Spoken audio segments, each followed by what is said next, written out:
Mashinangiz oynasi chetidagi qora nuqtachalarga hech e'tibor berganmisiz? Ko'pchilik buni shunchaki dizayn, oyna qirrasini chiroyli yopish yoki quyoshdan himoya deb o'ylaydi. Lekin aslida bu nuqtalar bo'lmaganda mashinangiz oynasi allaqachon joyidan ko'chib tushgan yoki yozning o'rtasida o'z-o'zidan dars ketgan bo'lardi. Bu qora ramka va nuqtalar avtomobilsozlikda frit deb ataladi.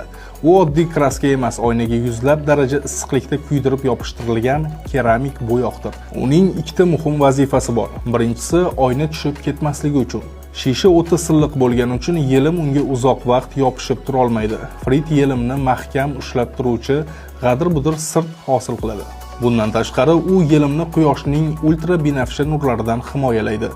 Agar shu qora qatlam bo'lmasa, quyosh nuri yelimni tezda chiritib yuboradi va mashina chuqurga tushganda yoki qattiq tormoz berganda oldi oyna butunlay ko'chib tushadi.